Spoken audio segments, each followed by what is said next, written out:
My mother-in-law handed me a torn, moldy dress and called it tradition. When I refused, my fiancé said, "Get on your knees or get out." I chose to leave. Hours later, he called me trembling. The scissors were still on the floor of the storage room when the police arrived. I know because Detective Rhonda Calloway, 14 years with the Columbus PD, the kind of woman who writes everything down before she says anything out loud, told me later that the hotel's head of security had photographed them exactly where they fell, still open, blades apart, like whoever had set them down expected to come back. Kathleen hadn't even bothered to hide them. That's the part that stayed with me longest. Not the dress, not Larry's face, not the ring sitting on top of that ruined lace like a small, cold goodbye. The scissors, left on the floor like the whole thing was so beneath her that cleanup wasn't worth her time. Like I wasn't worth her time. Like I never had been. I should tell you who I was before that morning, because context matters and because I spent 7 years being slowly convinced that my version of events wasn't trustworthy. My name is Elizabeth Marsh. I'm 34 years old. I'm a licensed occupational therapist with a practice in the Short North neighborhood of Columbus, Ohio. I run a small clinic, 3 staff, mostly pediatric patients, kids who need someone to believe they're capable of more than the world expects from them. I am, by nature and by training, a patient person. I am also, by nature and by training, someone who notices things other people dismiss. I noticed things about Kathleen Hargrove for 6 of the 7 years I was with her son. I told myself they didn't mean what I thought they meant. I was very good at that. Larry and I met at a conference in Cincinnati. He was presenting on commercial property development. I was attending a continuing education panel on adaptive environments, and we ended up at the same hotel bar arguing pleasantly about whether open-plan offices were genuinely productive or just a way to make surveillance feel collaborative. He was funny. He was warm. He had this way of listening that made you feel like the most interesting person in the room. 6 months in, I met Kathleen. She hugged me at the door of her house in Dublin, a wide, white-columned house that Larry had grown up in, and that she maintained with the intensity of someone who had confused real estate with identity. She held both my hands. She looked at me the way someone looks at a problem they're already solving in their head. "Elizabeth," she said. "What a pretty name for such a plain girl." She said it like a compliment. Larry laughed it off. "That's just how she is," he said in the car on the way home. "She doesn't mean anything by it." I looked out the window. She meant something by it. He reached over and squeezed my hand. "She'll love you eventually. Just give her time." I gave her 6 years. She used every one of them. The escalation was so gradual, I want to draw you a graph. Year 1, small comments about my appearance. My hair, my clothes, the way I held my fork, delivered in front of Larry, who would smile and redirect the conversation. I told myself this was just her generation, just her personality, just a woman who expressed love through criticism. And wasn't that sad, really, more than anything? Year 2, the opinions about my career. She'd wanted Larry to marry someone in finance or law. A real profession, she said once, right in front of me. Not something you'd do for charity. I was in the middle of building my practice. I had 4 patients that year. I had 12 the next. I didn't explain myself to her. I learned not to. Year 3, the decisions she started making without asking. The holiday menu I'd offered to help plan, handed back to me with everything I'd suggested crossed out. The anniversary dinner reservation Larry and I had made, canceled and replaced with a family dinner at Kathleen's house, because it made more sense. The birthday gift I'd chosen for Larry, a weekend trip to a cabin in Hocking Hills, his idea of a perfect 2 days, quietly undermined when she booked a family trip the same weekend and acted surprised by the conflict. Year 4, the comments stopped being casual. She told Larry, at dinner with both families present, that she hoped I understood what I was getting into, that Larry had needs she'd spent years managing, that I should be realistic about whether I was equipped for that. I watched Larry's face across the table. He was looking at his plate. I excused myself and went to the bathroom and stood at the sink with the water running and counted backward from 20, which is what I teach my youngest patients to do when something feels too big. Year 5, I found the first text exchange. Larry had left his phone on the kitchen counter, screen up. It lit up with a message from Kathleen. I wasn't trying to read it. I wasn't snooping. But when a message says, "Has she brought up children yet? Tell me immediately." You tend to read the ones above it too. "Kathleen, you need to draw some boundaries with her. She's starting to settle in." Larry, "It's fine, Mom." Kathleen, "It's not fine. She's making decisions like this is her house." Larry, "I said I'll handle it." That phrase again. I put the phone face down, made dinner, didn't mention it. I was still at that point willing to tell myself there was another explanation. Year 6, the engagement. Larry proposed on a Tuesday evening. Unexpectedly, no grand gesture. Just the 2 of us on the couch with takeout containers on the coffee table and the ring pulled from his jacket pocket. It was a beautiful ring. I said yes before I finished thinking. The next morning, Kathleen called me directly. First time she'd ever called me directly. "I want you to know," she said, "that I suggested a smaller ring." He insisted. Click. That was the whole call. I held the phone and thought, there she is. The whole architecture of it, right there in one sentence. She can't congratulate me without making sure I know she tried to give me less. But I was engaged. I was happy. I had a practice that was growing and a man I loved and a future I could see clearly. And I decided, one more time, the last time, that I could manage Kathleen. That love was bigger than this. That I was strong enough. I was strong enough. That part turned out to be true. Just not in the way I expected. The wedding was planned for a Saturday in October at the Meridian Hotel in downtown Columbus, a 4-star property pretty with marble floors and high ceilings and the kind of lighting that makes everyone look like they're in a film. We had 200 guests, a 7-piece band, a florist who'd spent 4 months on the centerpieces, a photographer named Danny Osei who'd shot 30 weddings and cried at all of them. The bridal suite was on the 4th floor. I arrived at 8 in the morning with my sister Janet, my 2 bridesmaids, and a garment bag containing the dress I'd spent 11 months choosing. Ivory silk, clean lines, exactly what I'd wanted since I was old enough to have an opinion about it. By 10, my hair was done. By 10:30, the makeup artist, a woman named Rosie, who played jazz through a Bluetooth speaker while she worked and called everyone gorgeous, had finished. I was standing at the mirror in the hotel robe, looking at myself, thinking about the strange, specific piece of a moment right before something big happens. The knock came at 10:47. I remember the time because Janet checked her watch. Kathleen walked in without waiting for an answer. She was dressed for the wedding already, a pale blue suit, pearls, the expression she wore when she was about to do something she'd been planning for a while and was very pleased about it. She was carrying a yellowed garment bag over one arm, long, lumpy. The zipper pull was tarnished. She set it on the bed. She smiled at me. "You'll wear this today," she said. "It's our tradition." The room went quiet in a specific way. The way rooms go quiet when everyone present understands that something is happening, but no one has decided yet whether to acknowledge it. I unzipped the bag. The smell hit me first. Mold. Old perfume gone rancid. Something underneath it I couldn't name. Sweet and rotting. The dress inside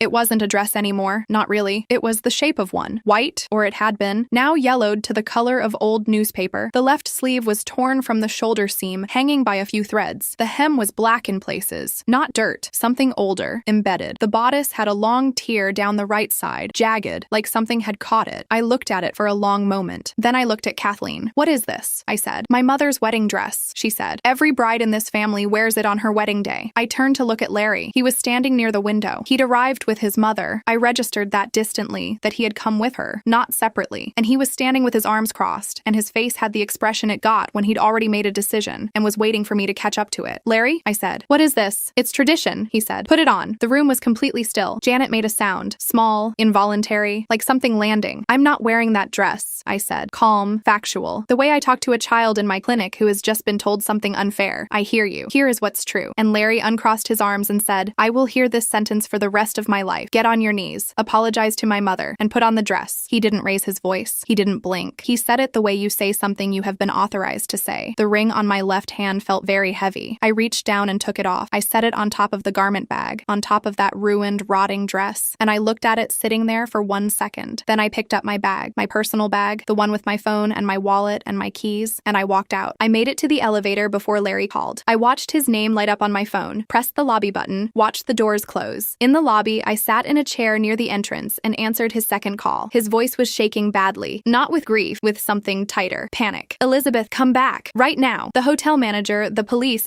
my mother is saying you did something. What are you talking about? Security cameras." His voice dropped. "In the hallway outside your room." I stopped. Cameras. This was a 4-star hotel. Of course there were cameras. In the corridors, the stairwells, the service entrances. The kind of hotel that takes liability seriously has cameras everywhere and keeps the footage for 30 days. "What about them?" I said. "Just come back. We can fix this before it—" "Larry," my voice was very steady. I noticed that about myself. My hands were steady too. "What is on the cameras?" Silence. "Tell them the truth," I said. "Elizabeth, don't do this. Not are you okay. Not I'm sorry. Not even please come back. I love you." Just another instruction. Another management attempt. 7 years of that voice telling me what to do, wrapped up in a calm tone that was supposed to feel like reason and always felt like a ceiling. I hung up, called Janet, told her where I was, told her to come down when she could. Then I sat in the lobby of the Meridian Hotel in my ivory silk wedding dress, with my engagement ring in my bag and my hands very still in my lap, and waited. Janet arrived with Rosie, the makeup artist, who had apparently decided this was now her situation too and was not leaving. They came through the lobby like a small, determined convoy. Janet took one look at my face and said, "Tell me everything." I told her everything. While I talked, Janet called the hotel's guest services desk and asked to speak with the security manager. His name was Frank DeLuca, 22 years in hotel security, the kind of man who had seen every permutation of wedding drama and had stopped being surprised by any of it. He met us in a small office near the front desk. He was professional and careful, and he had already, he told us, been in contact with a responding officer. "The responding officer," he said, "is going to want to speak with you." "About what?" Janet asked. Frank DeLuca set his hands flat on the desk. "We have footage," he said, "of a woman in a gray blazer removing a garment bag from the corridor outside your suite at approximately 8:52 this morning. She entered a service storage room on the same floor. She was in there for 11 minutes. She exited without the garment bag and returned to the suite. Approximately 45 minutes later, she exited the suite carrying the garment bag, at which point the bag appeared to have different contents. The room was very quiet. "Do you know who that woman is?" he asked me. "Kathleen Hargrove," I said, "my fiancé's mother. Frank DeLuca nodded slowly. The scissors were still in the storage room when we checked. Detective Rhonda Calloway arrived at the hotel at 12:15 p.m. She had 14 years with Columbus PD, wore a gray blazer over a white shirt, and carried a legal pad she wrote on in very small, very neat handwriting. She introduced herself, shook my hand, looked at me with the direct, unhurried attention of someone who is trying to determine what kind of person they're dealing with before they say anything important. She was also visibly a woman who had heard a lot of stories. "Walk me through the morning," she said. I walked her through it. I was organized, specific. I gave her times, names, verbatim quotes where I could. She wrote it all down. She asked clarifying questions. She did not make sympathetic noises or tell me she believed me. She just wrote. When I finished, she looked up. "Do you have any documentation of prior behavior from Mrs. Hargrove? Anything in writing?" Janet, who had been sitting beside me, looked at me. "Show her," Janet said. I'd been carrying it since the lobby. Not intentionally. It had been on my phone all week, a thread I'd noticed and dismissed. Larry had forwarded it to me by accident the previous Monday, and at the time I'd assumed it was an error, a long family email chain about logistics that he'd meant to forward elsewhere. I'd started reading it properly in the lobby while I waited for Janet. The thread included messages between Larry and Kathleen from the night before the wedding. I handed Detective Calloway my phone. She read. She scrolled. She read again. "She's going to force the dress issue in the morning," Kathleen had written. "Larry, don't make a scene." Kathleen, "Then make Elizabeth behave." Larry, "If she starts drama, I'll handle it." Detective Calloway set the phone on the desk between us. "He knew," she said, not a question. "He knew," I said. She wrote something on her legal pad, circled it once. "I'm going to need you to forward me that thread," she said, "and I'm going to need a formal statement. Can you do that today?" "Yes," I said. "Good." She looked at me steadily. "Mrs. Hargrove is currently in conversation with my colleague upstairs. I want you to know that the hotel is pursuing this as a property damage matter. The dress in your suite, your dress, has been assessed. Repair may not be possible." Something moved through my chest. Not grief. Something more specific. The precise, sharp feeling of having your suspicion confirmed. The feeling of being right about something you desperately wanted to be wrong about. "I understand," I said. "Do you have an attorney?" "I will in an hour," I said. My college roommate Priya Anand is now a civil attorney specializing in family law and personal damages, operating out of a firm on Broad Street. She answered on the second ring. I hadn't spoken to her in 4 months. She listened to the whole story without interrupting and said, "When I finish, I need you to email me everything. Every text, every screenshot, the footage link if the hotel will give it to you, any documentation of prior incidents. I mean anything. Do you have anything in writing from previous years?" I thought. "Yes," I said, "because I do what I've always done. I keep records. Not because I'm suspicious by nature, but because I am a clinician. I document things. Patient notes, incident logs. In personal life, I'd kept a journal for 15 years, and in the last 4 years, the journal had included, matter-of-factly, incidents I'd labeled KH in the margins. Kathleen Hargrove, what she'd said, when, who was present. I had 4 years of margin notes. Priya inhaled. "Elizabeth," she said, "I want you to listen to me carefully. You are in a much stronger position than you realize right now. On property damage alone, your dress, the emotional distress, the financial loss of a canceled ceremony, we have a case. With the text chain showing premeditation and Larry's prior knowledge, we have a substantially stronger one. Against Larry, too?" A pause. "Did you want to go there?" I looked at the ceiling of Frank DeLuca's office. The fluorescent light above me hummed very faintly. Outside the door, the Meridian Hotel was presumably continuing its business. Other weddings, other receptions, other lives unfolding in marble-floored corridors. "I want to go wherever the truth goes," I said. "Then yes," Priya said. "Against Larry, too." At 4 p.m., I called the venue coordinator for the ballroom. Her name was Melissa Kwan, and she had the voice of someone who had been managing anxious people's worst days for a decade and had developed a particular combination of warmth and practicality to handle it. "The ceremony is canceled," I said. She paused. "Ms. Marsh, the reception deposit is non-refundable." "I know. Keep it." I took a breath. "But I want the ballroom tonight, under my name. The bar, the catering, the band, everything that was already booked. Just change the occasion." Silence. "Can you do that?" I asked. "What would you like it to say on the board?" she asked. Her voice was careful and warm. I thought for exactly 1 second. "Just put my name," I said. "Elizabeth Marsh. That's enough." At 7 p.m., I walked into that ballroom. I was wearing jeans and a black blouse I'd borrowed from Janet. My hair was still in the updo Rosie had done that morning. I was carrying nothing except my phone and the absolute knowledge that I was exactly where I was supposed to be. The room stood up when I walked in. Not planned, not coordinated. People just rose, the way you do when something true enters a room. My father got to me first. He put both arms around me and didn't say anything. My father, a man of very few words, who communicates mostly in presence and proximity. And I pressed my face against his shoulder for a moment and felt the week catch up with me all at once, briefly and completely. My mother was crying. She's always crying. I love her for it. Janet handed me a glass of champagne as soon as I surfaced. She raised hers. "To not marrying a coward," she said. The room laughed. I laughed too. Real laughter. Loud and unguarded and completely free. The kind you only get when you've just set something very heavy down. The band played. The food was extraordinary. My friend Marco danced with 4 different women in sequence. The photographer Danny Osi, who'd come back unprompted because she said she didn't know what else to do with with a booked Saturday evening, took pictures all night that I have looked at many times since. Photographs of people being genuinely happy, which is rarer than wedding photos usually suggest. Larry called at 9:47 p.m. I stepped out to the corridor. He was crying. Ugly, open, gasping crying, the kind that only comes when you've spent a long time performing composure, and the performance has finally collapsed under the weight of consequences. Elizabeth, he said. My mother. She's been charged. Criminal mischief. Property damage. The hotel is pressing charges too. Everyone knows.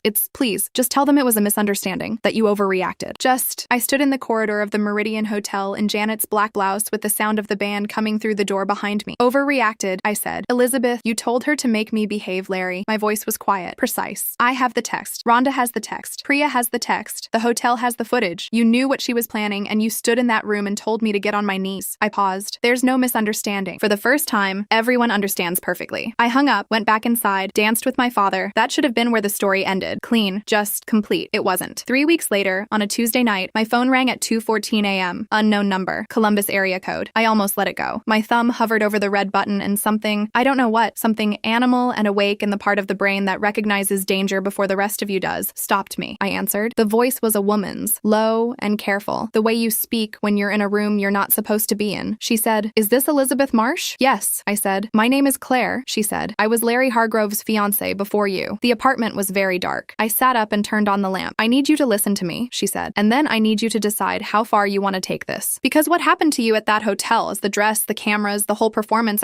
that wasn't the first time. My hand tightened on the phone. She did it to me too, Claire said. 4 years ago. Different hotel, different dress, same scissors. The room felt very still. Larry knew then too? I asked. A pause, small and heavy. Larry, she said, was the one who suggested the scissors. I called Priya at 6 a.m. I told her about Claire. Priya was quiet for a long moment. Then she said, I need her number. I need her documentation. And Elizabeth, I need you to understand that this changes the nature of the case significantly. How significantly? A pattern, she said, is not an accident. A pattern is a practice. Within the week, Priya had spoken with Claire Donovan, 37, an accountant who'd moved to Pittsburgh after what she described as the collapse of her engagement and who had spent 4 years trying to decide whether what had happened to her was real or whether she'd simply failed some test she hadn't known she was taking. She had documentation, photographs, a journal. She had, saved in a folder on her phone, a text from Larry Hargrove dated 4 years ago that read, She needs to understand her place before the ceremony. Mom has an idea. Priya compiled everything into a single case file. Detective Calloway, when she received it, sat with it for a day. Then she called me. The original charges against Kathleen Hargrove stand, she said. But this, the pattern, the prior incident, the documentation of Larry's involvement, this goes to the DA's office. This is not a property damage case anymore. What is it? I asked. This, said Detective Calloway, 14 years on the force, a woman who wrote everything down before she said anything, is a conspiracy to commit harassment, possibly more, depending on what else comes out. The DA's office assigned the case to an assistant district attorney named Marcus Webb. He was 39, methodical, the kind of attorney who asks questions you don't see coming because he's already 3 steps ahead of where you think the conversation is going. He called Kathleen's past. He found Claire. He found, through Claire, 2 other women. One who'd broken off an engagement with Larry's older brother Daniel 7 years ago under similar circumstances. One who'd simply disappeared from the family's orbit with no explanation anyone could account for. The picture that emerged was not a quirky family tradition. It was a system, a deliberate, coordinated pattern of using ritual humiliation to establish dominance over women entering the Hargrove family, to test them, to break them early so that what remained was manageable, compliant, already beaten before the ceremony. Kathleen Hargrove was charged in November with criminal mischief, harassment, and, after Marcus Webb spent 6 weeks building the pattern case, conspiracy. Larry Hargrove was charged with criminal facilitation. The Meridian Hotel filed a separate civil suit for property damages and reputational harm. Priya filed on my behalf for intentional infliction of emotional distress, destruction of property, and loss of contracted wedding services. Claire Donovan's attorney filed in Pittsburgh. The cases were separate, but they told the same story, and stories have a way of getting louder when there are more voices telling them. I am writing this 14 months after the morning with the garment bag and the scissors and the ring. The criminal cases are still moving through the courts. These things take time, as Marcus Webb reminded me calmly every time I called. Larry entered a plea agreement in September. Kathleen's trial is scheduled for spring. The civil settlement came through in August. I am not allowed to discuss the specific number. I will tell you that it covered the dress, the deposits, 3 months of therapy with a psychologist named Dr. Ama Ose, who has 14 years of clinical experience and a very good bookshelf, and a down payment on an apartment with a kitchen I love and windows that face east and catch the light every morning in a way that still, every single time, makes me feel like something. Claire and I talk on the phone occasionally. She is steady and dry-humored and tells it like it is, and I like her enormously. We have never met in person. We probably will eventually. My practice has 12 patients now. One of them is a 7-year-old boy who spent a year being told he couldn't do things, and who last month tied his own shoes for the first time and looked up at me with an expression of such complete astonishment that I had to look away for a second to get myself together. That's the part they don't put in the viral story. The part after. The slow, ordinary, genuinely good work of building something that belongs entirely to you. I kept the ring, not because I wanted it, because Priya said it was mine legally, a conditional gift that had met its condition, and because letting Kathleen Hargrove have it, even symbolically, felt like one concession too many. It's in a box in my closet now. I don't look at it, but I know it's there. What I look at is the east-facing windows. Every morning, light coming in, mine, all of it. Finally, entirely mine.